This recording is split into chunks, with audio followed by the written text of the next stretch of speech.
Nu, čia mane jau taip jau labai avansą daug darė, geriausias psichologas tikrai nesu, bet kokybės, santykių kokybės vadybininkas, tai tikrai geriausias. Psichologija yra tik tai dalis žinių, kurias aš naudoju tam, kad pasiekti visai kitokią būseną, negu kad yra dabar. Gerai.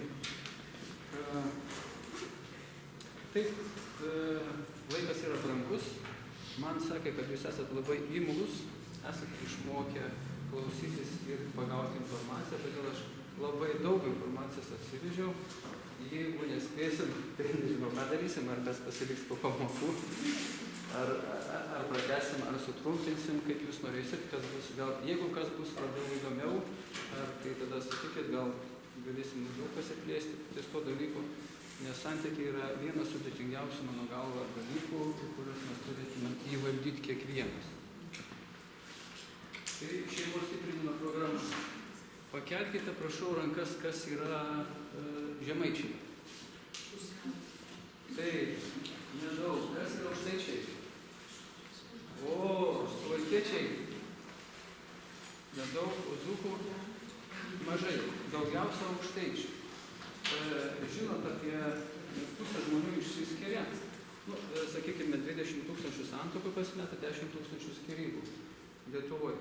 Ir aš keliau savo klausimą, ar žemaičiai, aukštaičiai, nu, kas daugiau skiriasi, kieno santuokos patvaresnis. Tai dabar jūs pasakykite, kaip jūs manote, kieno santuokos yra patvariausios. Žemaičiai. Kodėl? Jeigu jau apsižėdėjo, tai iki grabo lentos. Gerai, teisingai. Kas yra, kieno nestabiliausias, kas labiausiai linkęs skirti? Aukštaičiai ar dzūkų? Suvalkiečiai nesiskiria, nes brangiai kainuoja.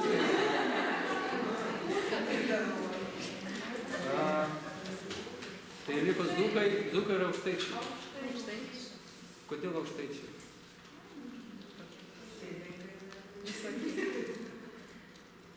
Labai žodis svarbus klausimas. Jūs turite tą suprasti. Kodėl? Kaip manote? Paspėliokite.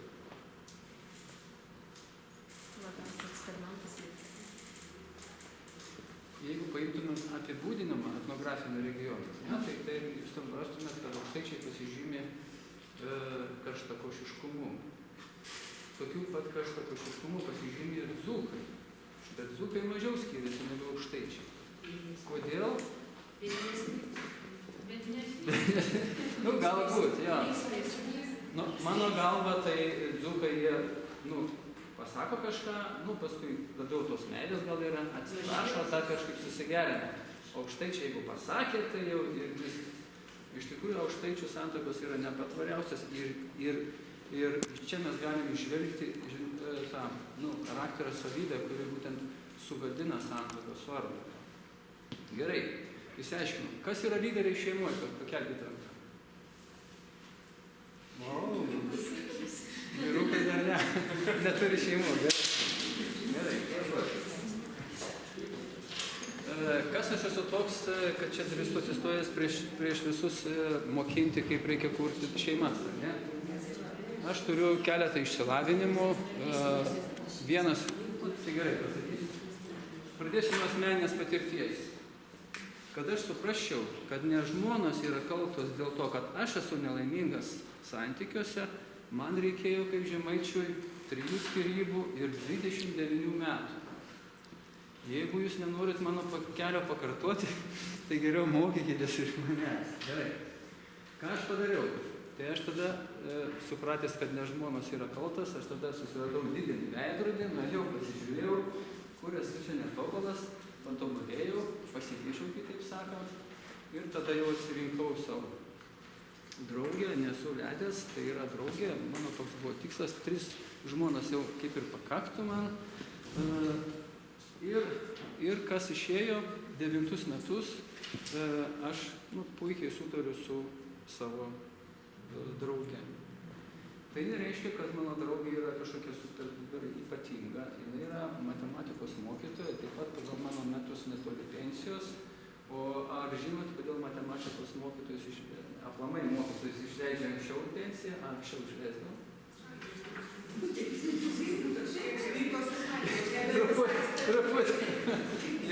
varydavo nervai, aišku, su jaunimu dirbti. Tai va, tai aš savo patirtimi rodžiau, kad ne antra pusė yra kalta, o pats turi prisimti atsakomybės už santykius ir tik tada gali užduoti kitą klausimą, o kur tu čia netobulas ar netobula. Ir tada patobulėjęs gali turėti gerus santykius.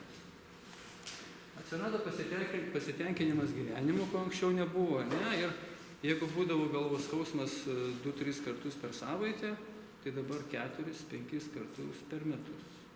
Kitaip sakant, vidinė ramybė atnešė ramybę ir į kūną. Išsilavinimas inžinierius mechanikas, andragogas praktikas, psichologas, vadybos konsultantas, mokiausi Maskvoje darbas su šokio vystymosi traumų patyrusiais žmonėmis.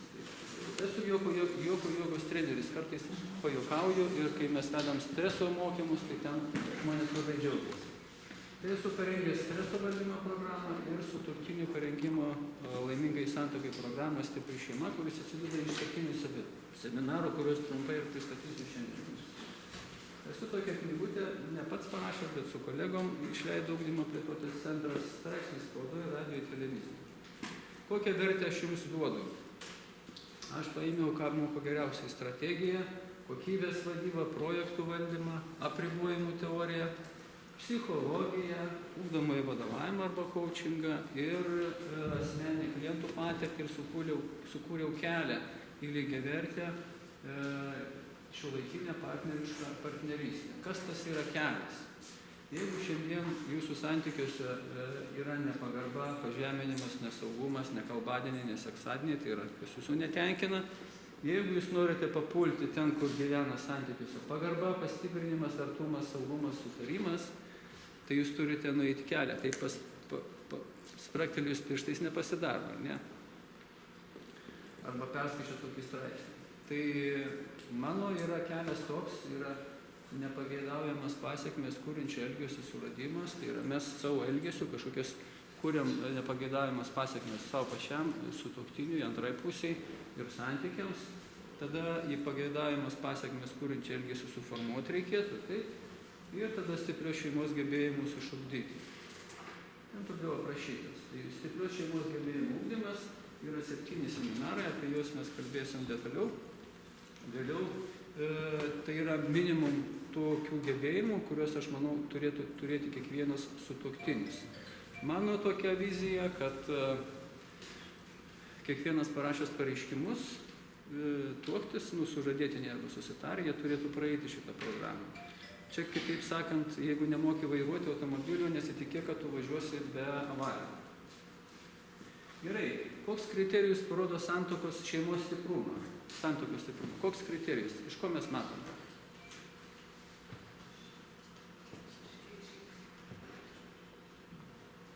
Lietuvoje yra daug santuokų, ten, nežinau, 2 milijonai žmonių gyvena santuokose, ne?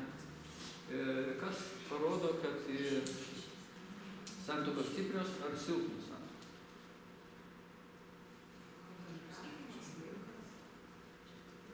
Jo, visą tai susideda tiesiog į skyrybų rodiklį, ne? Skyrybų rodiklį. Ir dar gali būti kiti visi dalykai, ne? Ten nepageidavimas smurtas artimoje aplinkoje, ne? Ten alkoholizmas ir visi kiti. Ar jūs žinot atsakymą, kodėl? Santuokos pradžioje neįsivaizduoja gyvenimo be tavęs, kas turi patyręs tokį jausmą, žino, ar ne? Maždaug gali būti taip. O santuokos pabaigoje nenori tavęs matyti. Kas atsitinka? Žiūrėkit, per paskutinius, čia beveik 10 metų, apie 20 000 santuokų ir apie 10 000 skyrybų. Ką tai rodo? Jeigu dabar paimti kolegijos terminais, kiek jūs išleidžiate savo absolventų per metus, pavyzdžiui? 100. Apie 1000. Tai va, žiūrėkit, išleidžia 1500 moka dirbti, 500 nemoka dirbti. Tai čia va įsivaizduojat, koks būtų kolegijos darbo rezultatas, ne? Jeigu taip pasižiūrėti santuoką. Kitaip sakant, čia yra tragiški rodikliai, kurie mums brangiai kainuoja. Bet ne visada buvo toks didelis skyrybų skaičius Lietuvoje. 50 metais, ar matote, buvo 625 skyrybos tik Lietuvoje. Po to pradėjo augti ir 90 metais, kai atgavom nepriklausomybę, 12 000 skyrybų. Paskui nukrito. Gal galite pasakyti, kodėl? Todėl, kad vyrai daugiau akim pamatė, su to gyvena, pradėjo skirti. Vyrai pradėjo skirtis? 90 metais, taip. Aha. Kokių dar versijų? Gerai. Kokių dar versijų? Labai, jo, geras. Kokių dar versijų? Žmonės pasiekia laisvesni, tiesiog išdrįso padaryti, išlaisvino kažkokias rinktinės. Gerai. Dar kokių minčių? Visuomenės nuomonė. Taip? Kad jau galim toleruoti skyrybas. Taip. Mano seneliai, mano mamai sakė, kentiek, dukrelė, kentiek. Nesvarbu, kad deblija, kad muša, kad turi bėgti nuo smurto. Gerai. Tai mano tokios keletą jėgų, kurias aš identifikavau, kodėl tas skyrybų bumas atsirado. Visų pirma, iš kaimo į miestą žmonės traukia. Ir dabar lygi šiol dar traukia, tas judėjimas bus tol, kol praktiškai visi sukeliaus į miestus arba į priemiesčius. Moteris tapo lygi vyrai. Iki 1948 metų moteris nebuvo lygi vyrui pasaulyje aplamai. Jinai buvo kažkur pakely tarp tvarto ir virtuvės. Ir šiandien dar yra tautų, kur moteris negali kartu valgyti su vyrais ir panašiai. O turkų prezidentas, kai jis darė tą savo mitingą apie šitos, reiškiasi, kad pasipiktinimą apie Olandus, tai man buvo labai įdomu. Aš pasižiūriu, vien vyrai, paskui kitą rodo vien moteris. O kai parodė visą, dešiniai pusėje vyrai, kairiai moteris, per vidurį takelis. Gink Dieve, kad nesusitiktų. Tai va. Yra dar visokių tokių dalykų. Tai 1948 metais, kai po antro pasaulinio karo, tos šalis, kurios kariavo, Europos šalis, Jungtinės Amerikos valstijos, Kanada, Skandinavija, Tarybų Sąjungos pasirašė visuotinę žmogaus teisių deklaraciją ir tik nuo to laiko moteris įgavo lygias teisės. Ir dar čia 68 metai tik tai tam dalykui, ar suprantam? Tai va, tai moteris susilygina vyrui ir tada atsiranda lygios galimybės. Atsiranda moteriai galimybė dirbti. Jeigu anksčiau būdavo kiek vaikų šeimui? 10, kiek būdavo? 8, 10, 12. Tai dabar kiek yra? 1,2. Taip, va, tai yra vidurkis. Tai moteriai anksčiau visas laikas sueidavo būtent darbui su vaikais, kol vieną nuo pirmą iki paskutinio užaugindavo, neturėjo jokių galimybę dirbti. Dabar atsirado galimybė dirbti. Pažiūrėkit, čia visos beveik dirbančias moteris, kas čia tik tai studentai, ne? Ir gali pilnai save išlaikyti. Ir nereikia taikytis blogo gyvenimo, blogų sąlygų. Taip. Ir išaugusių būtų pasiūla. Atsirado namų statybos kombinatai, atsirado kur išeiti. Vienuolio Veronika, kur galėjo išeiti gyventi? Į mišką, tai mirtis, tai geriau į ežerą, žinot. Taip. Ir čia iš statistikos išpuola ir mano manimo 25% žmonių gyvena susidėję, nesusituokę, dėl to jie statistikoje toks kritimas. Ir žmonės pastebėjo, kad labai daug skyrybų yra, ne? Ir tada, reikia pasitikrinti, ar mes čia sutinkam ar ne. Viskas tvarkoja, jeigu tai nesitęsi 100 metų. Metus pagyvenai, pasitikrinai, tinka, netinka, kitas ir turi. Čia dabar žiūrėkit, mažiausias skyrybų procentas yra, čia metai yra, Čilė, Vietnamas, Bagamas, Sirija, taip? Lietuva, tai didžiausia, Amerikos valstijos, lygiuojamės su šitais, ne? Belgija didžiausias skyrybų procentas, santuokų skyrybų procentas čia man. Kiek kainuoja skyrybos? Apie 7800 vaikų išsiskiria. Nusikaltimai išsiskyrusių tėvų vaikams tikimybė patekti į kalėjimą išaugo daugiau nei 2. Čia Jungtinių Amerikos valstijų statistika mes dar nesam tokie išmintingi, kad susiskaičiuoti savo. Vaikams augantiems tik su mama yra 6 kartus didesnė tikimybė augti skurde. Išsiskyrę visų tėvų vaikai 2 kartus linkę dažniau nutraukti aukštojo mokslo studijas. Seksas, jaunos merginos pradeda ankstyvą seksą, dar pačios nesubrendusios, o jau motinos. Sutarimumas. Anūkai turėjo žemesnį išsilavinimą, didesnį polinkį į šeiminius konfliktus ir prastesnius santykius su tėvais. Įsivaizduojat, net anūkai. Ne? Suaugusiems vedę žmonės gyvena 10 metų ilgiau. Laimė, 40% sutuoktinių džiaugiasi santykiais, nors aš manau, kad tai pirmieji medaus metai arba antrieji. Turtas, sutuoktiniai išgyvenę kartu yra pensijoje 4 kartus turtingesni. Vedę žmonės išvengia skurdo.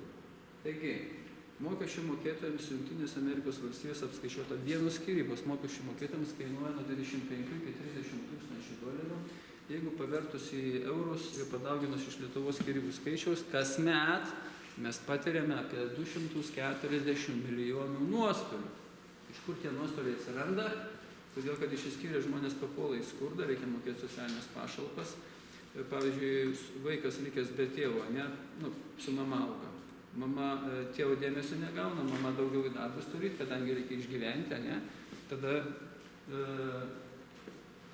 kur eina berniukai ir mergaitės, ne? Tai va, mano klausimas, ar ne per daug savo leidžiame? Kiek pedagogai prašė pakelti atlyginimą savo per, čia kai streikavo, 18 milijonų. Vien skyrybos atima. Mes galėtumėm gyventi kaip turtuoliai, jeigu mes netaškytumėm tų pinigų į kairę ir į dešinę. Kaip stiprinsime šeimas? Kokybės valdymas. Aš visą tą dalyką žiūriu kaip į kokybės valdymą. Kokybės. Santykiai prasti, santykiai geri. Tai yra kokybės valdymas. Kaip mes vardame produktų, paslaugų kokybę, kaip valdysime santykių kokybę. Ir pradžiai pakepsime obuolių pyragą. Čia yra receptas, gal jūs visi žinot, paprastas obuolių pyragas. Kaip reikia paruošti, išlydyti sviestą, supilti, sumaišyti ir kepti 45-50 minučių 175 laipsnių orkaitėje, kai viską paruošė. Dabar mes turim Ievą, kepėją, kuriai 16 metų. Pas Ievą vakare ateina draugas ir jis skuba iškepti obuolių pyragą. Sužiūrėjusi, kad turi visus produktus, pradeda gaminti, skuba, nes draugas užteis už 30 minučių, tada greitai ima ruošti tešlą, išmaišo ją, supjausto obuolius, per skubėjimą nenulupo obuolių, net nepatyrusi, nežino, ką reikia nulupti obuolius, neišgaudo kirminų ir viską sudeda ir nustato orkaitės temperatūrą 200 laipsnių, greičiau iškeps. Kas išėjo iš pyrago tokio? Sudegė greičiausiai prie tokios temperatūros ir dar po kažkiek laiko, ar ne? Ir plus dar buvo gal nelabai valgomas su žievele ir dar su kirminais. Kitaip sakant, kokybės valdyme, jeigu šitą procesą pasižiūrėti, aprašyti pagal kokybės valdymą diagramą, čia toks Išikava Japonas, jisai kokybės valdymą prisidėjo, jisai sukūrė tokią žuvies diagramą. Kitaip sakant, šitos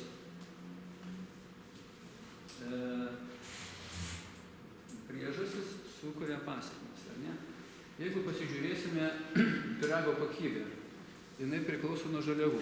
Kokios žaliavos? Obuoliai ten sveiki ar prasti, miltai kokie. Nuo gebėjimų ruošti tešlą, štai įrengimų, matavimo metodų ir aplinkos. Koks yra apšvietimas, oro kaita, drėgnumas, temperatūra. Ar ten toj orkaitėje yra laikmatis, galimybė stiklą stebėti. Ar turi Ieva arba kita virėja galimybę naudotis orkaitę, ar turi gebėjimus ruošti sviestą, obuolius, tešlą, laikytis receptūros, kepti, tikrinti žaliavas. Tai kokios žaliavos pačios irgi kokybės. Jeigu jūs įdėsit prastas žaliavas, nesitikėsite, ne, gauti gerą produktą. Tai labai kaip ir logiška. Taigi, pyrago kokybė išėjo prasta, buvo kirminės pyrage, ne? Nes nepatikrino, nemokėjo ruošti obuolius. Ar matot, tas raudonas rodiklis rodo, kad žaliava buvo blogai įdėta į pyragą ir gebėjimai čia yra susiję. Matot? Nemokėjo tikrinti žaliavas, ruošti tešlos ir pyragas sudegė. Ar suprantame? Jeigu šitą supratot, galim lipti aukštesnį lygį. Santykių kokybės valdymas.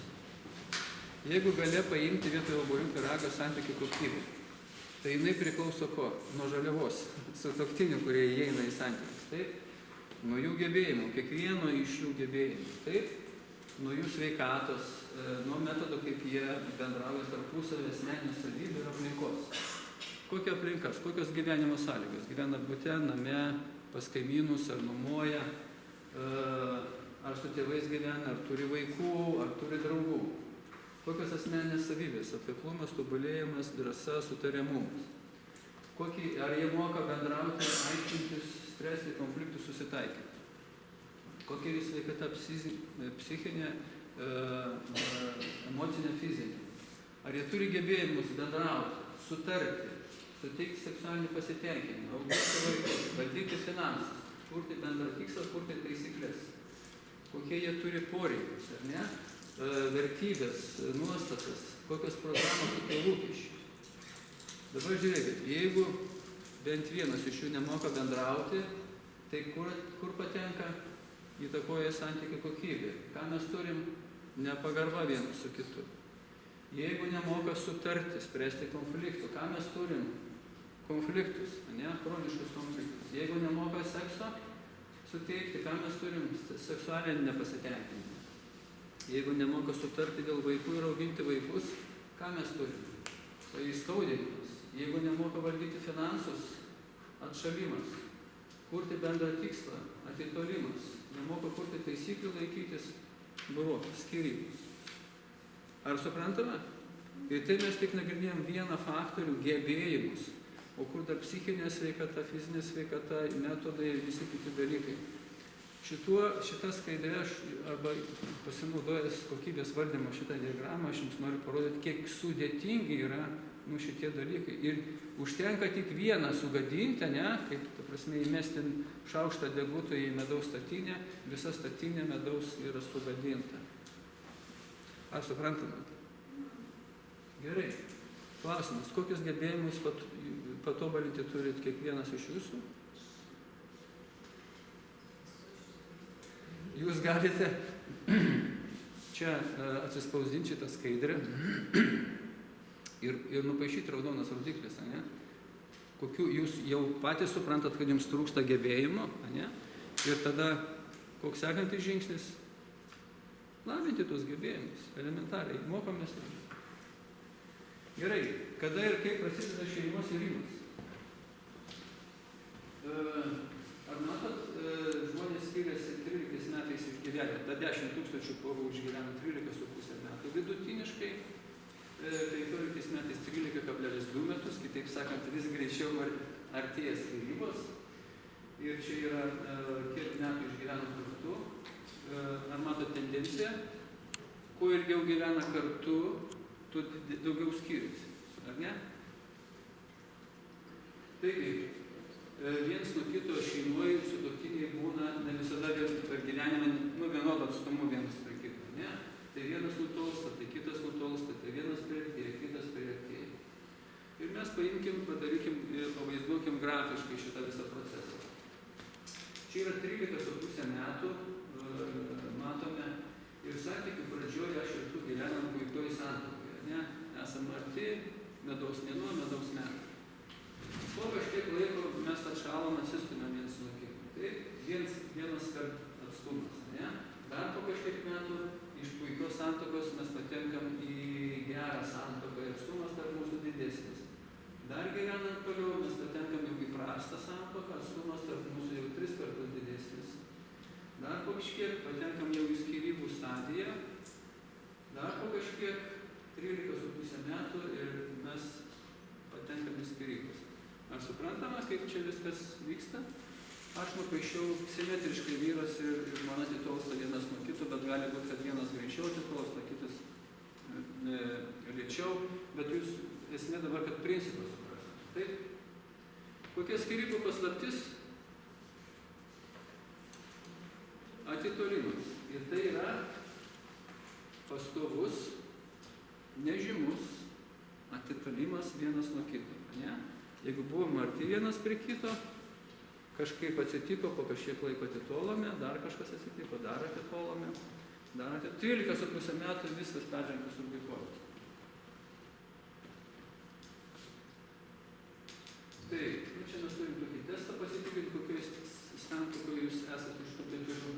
Ir čia yra seminaras pirmas sukurtas, kaip kurti darnius santykius, kaip spręsti konfliktus, kad nebūtų šitų stumimų. Tai dabar, kada vyksta tas atsistumimas vienas nuo kito? Jeigu mes turim 24 valandas per parą, 8 valandas, sakykime, miegame, ar vyksta atstumimas vienas nuo kito? Jeigu knarkia. Nu jo, bet iš principo sakykime, kad ne. Jeigu vienas vienam darbe, kitas kitam darbe, ar vyksta atstumimas? Nu kaip ir ne. Tai kas belieka? Vaikas kartu. Bet jeigu žmona virtuvėje, o vyras garaže, ar vyksta atstumimas? Jau įvyko. Tai taip sakant, atstumimas arba priartėjimas vienas prie kito vyksta kada? Tarpusavio bendravimo momentu, ar ne? Ar suprantam? Gerai. Kodėl tai vyksta?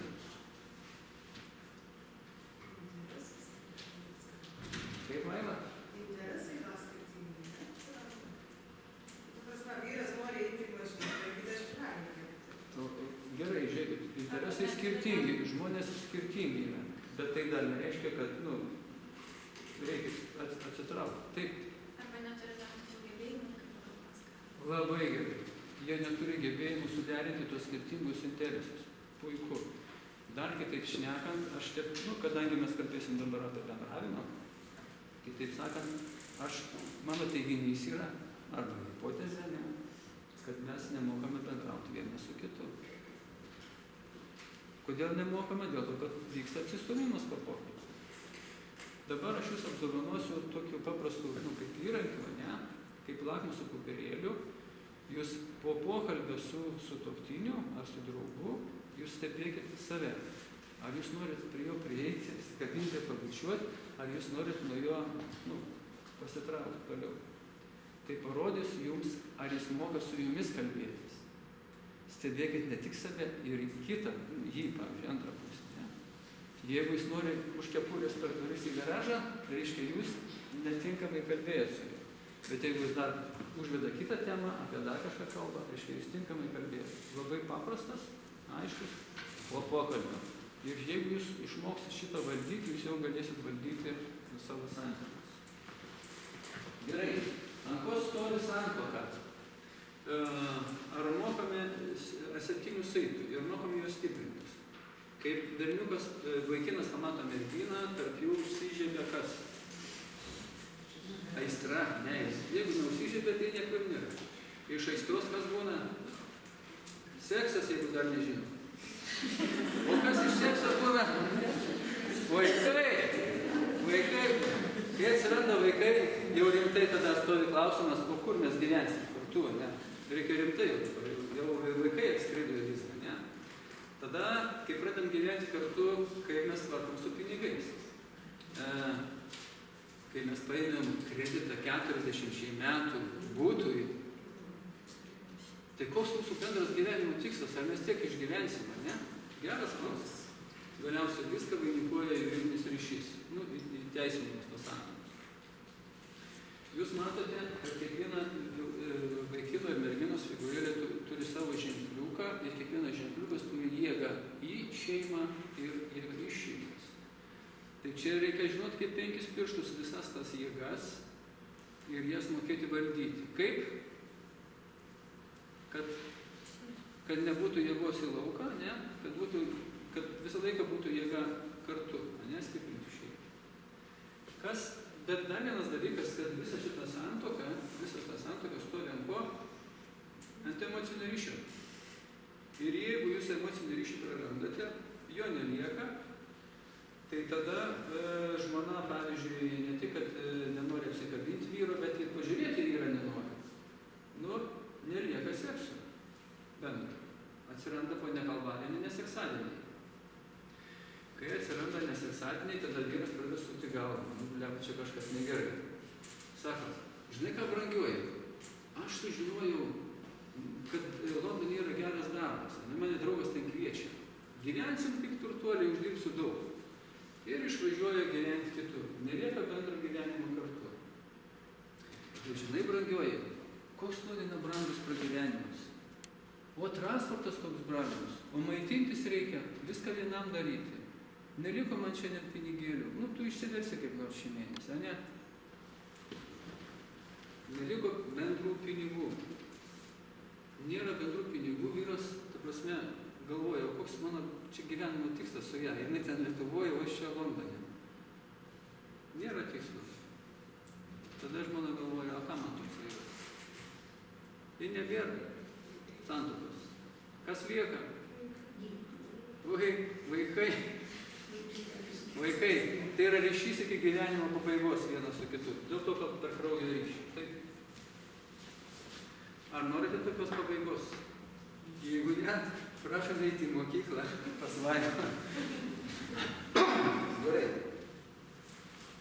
Taigi, tai čia yra, kiekvienam šitam saitui stiprinti yra sukurti seminarai. Kaip kurti darnius santykius, kaip spręsti konfliktus, seksualinio pasitenkinimo, kaip auginti vaikus, kaip valdyti sutartį dėl pinigų ir turto, bendro tikslo ir dėl taisyklių pasidalinimo. Gerai. Tai va, trumpai pristatysiu pirmą temą, kaip sukurti ir išsaugoti darnius santykius poroje. Ir dabar mes pasiaiškinsime esminį lyčių skirtumą. Ar vyrai ir moteris tokie pat? Skiriasi. Taip? Gerai.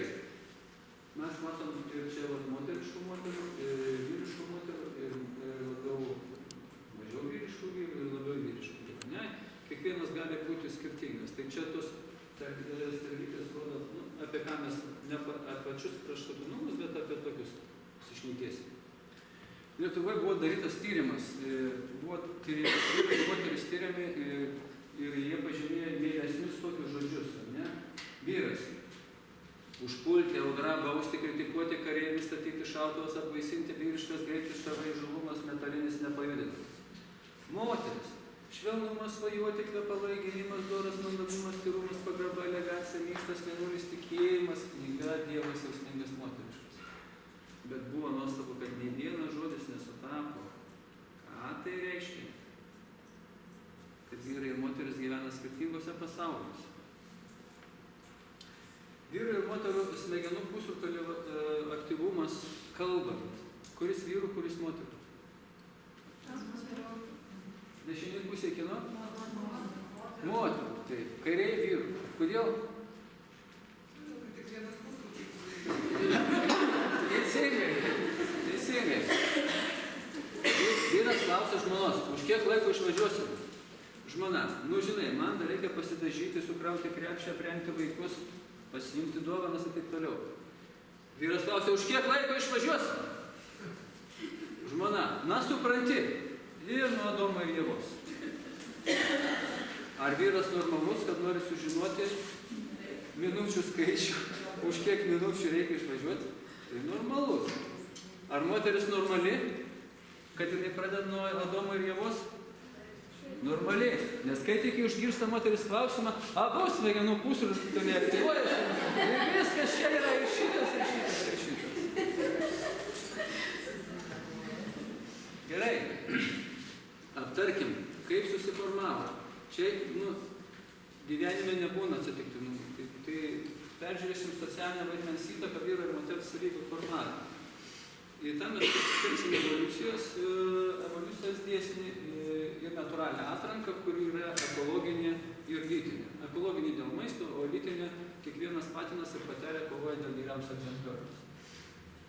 Čia mes matom, kad prieš 6 milijonus metų atsiskyrė protėvių šaka, 2,5 metų atsirado hominidai, 0,5 milijono metų Homo erectus atsistojo, pradėjo vaikščioti, 200 tūkstančių metų anatomiškai susiformavo žmogus, koks yra dabar, 100 tūkstančių metų atgal. Tik žmogus išmoko išgauti ugnį ir atsirado kalba, lygiai to laiko nemokėjo, 75 tūkstančių metų atgal pradėjo kurti būstus, vildelės ir papuošalus.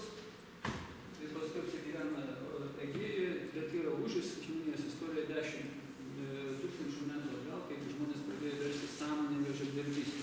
Tai yra maisto pasiruošti savo. Anksčiau reikėdavo maisto bėgti į mišką susigauti, ar ne?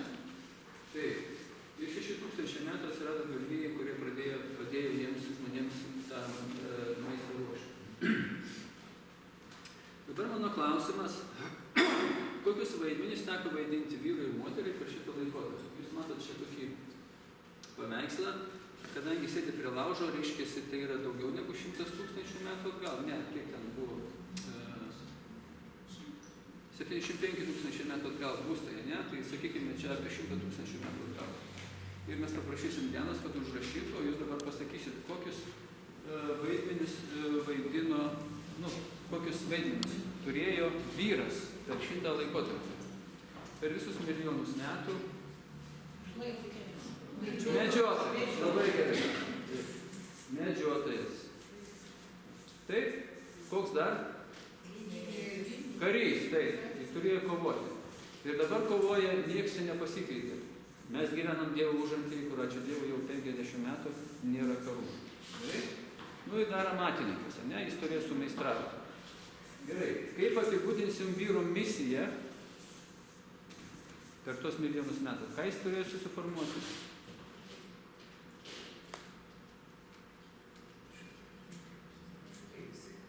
Žudymo mašina. Ne.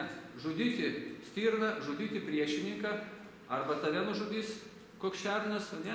Arba tu tapsi maistas, arba tu turėsi maistą. Tai visa jo esybė susikoncentruoja į tokią misiją žudymo mašina. Taip?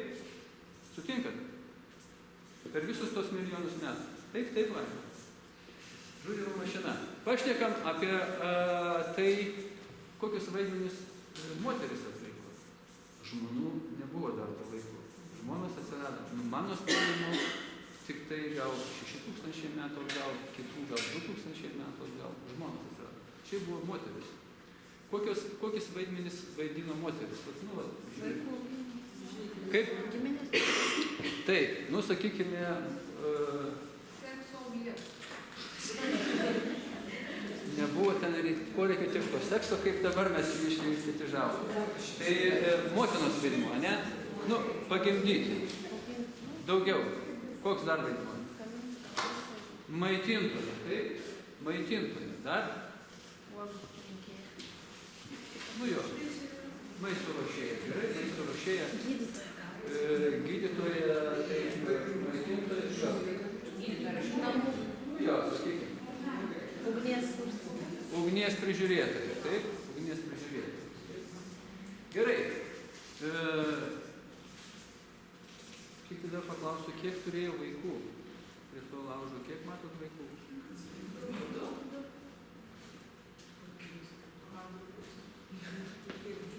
Jo, du. Gerai. Bet žmonės tada gyveno ne porose. Žmonės gyveno kažkokiose gentyse, ne? Kur buvo ten, nežinau, 20, 50 moterų, 50 vyrų ir taip toliau. Ir nebuvo jokio ten, ta prasme, vyras žmona, čia man priklauso mano žmona ir tu neturi kitas eiti. Didžiausias vadas, stipriausias, ar ne? Jisai, kada jam reikėdavo, jis eidavo, apsėklindavo tas moteris ir jos gimdė, kiek galėjo. Kiek vaikų turėjo? Viena moteris.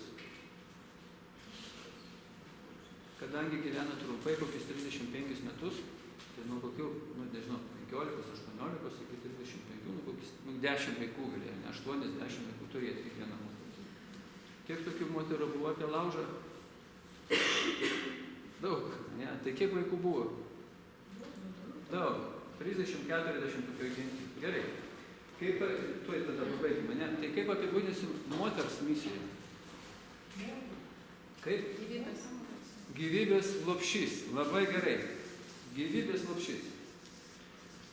Tai tos misijos apibūdinimas leidžia mums daugiau suprasti, negu kad mes čia atskleidėme, ne, pagal tos vaidmenis.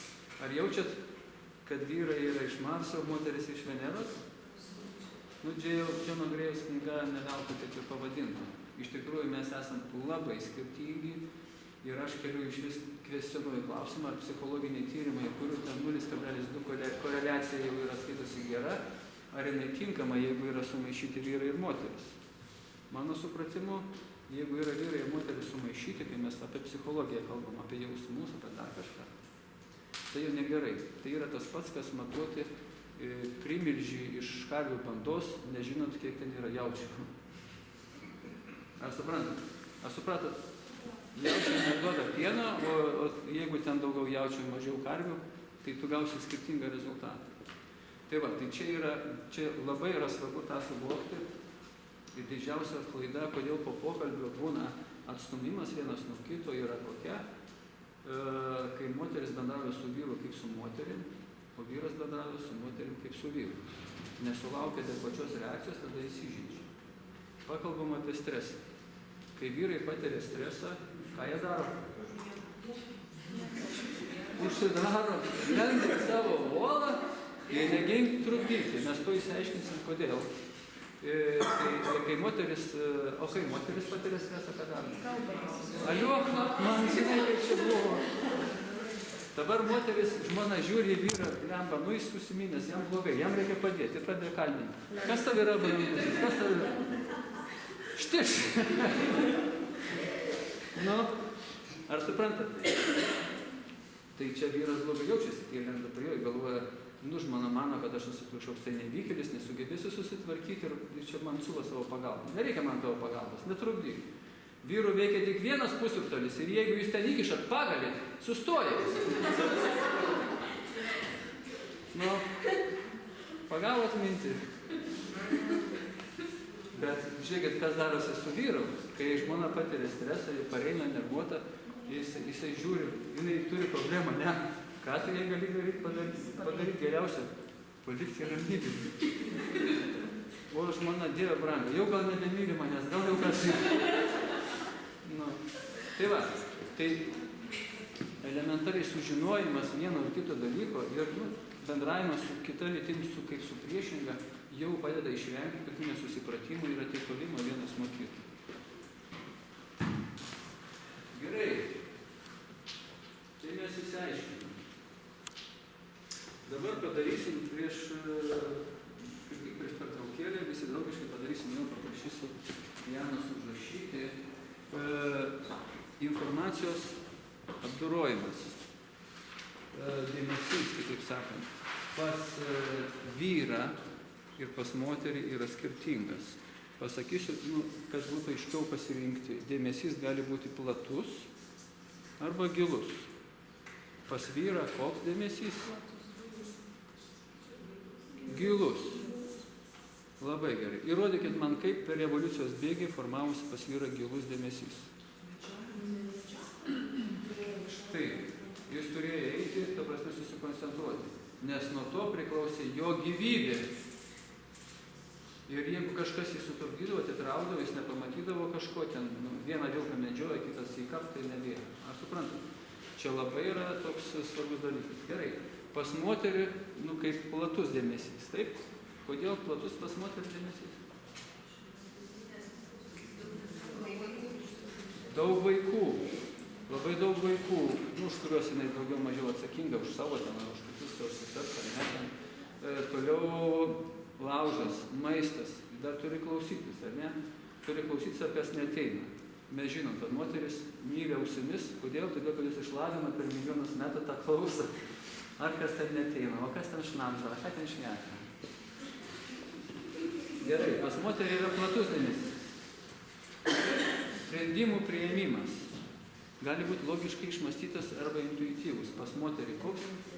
Intuityvus. Kodėl formavosi? Įrodykit man. Kodėl? Taip, bet tai dar bus daugiau prie jausmų. Tengi buvo daug objektų, ne? Daug vaikų, laužas, ten, prasme, vyras, ten vadas, dar kažkas, vyras, kitas vyras, brolis, sesuo, ne? Tai jos dėmesys turėjo būti paskirstytas. Ir nebuvo jokio laiko, jei, smegenys tai veikia ne taip greitai kaip dabar, ne, per 100 000 metų, ar suprantate? Tai jinai turėjo išlavinti intuiciją, ne? Ir tada jinai pamato situaciją, taip sprendžia. Po kažkiek laiko, po pusvalandžio atsisuko, po 2 minučių atsisuko, pamatė kitokią situaciją, negali kitaip spręsti. Visos moteris, kurios išlavino intuiciją ir pataikė su savo sprendimais, galėjo pratęsti giminę ir ateina viena iki šių dienų. Visos moteris, kurios to negalėjo, buvo pašalintos natūralios evoliucijos dėsnio dėka. Kaip ir vyrai. Gerai. Sprendimai intuityvūs. Veiksmų, dabar pas vyrą. Kodėl pas vyrą yra logiškai išmastyti? Taip, jis turėjo tikslą pagauti maistą, ar ne? Ir jis turėjo logiškai mąstyti, kaip tai pasiekti.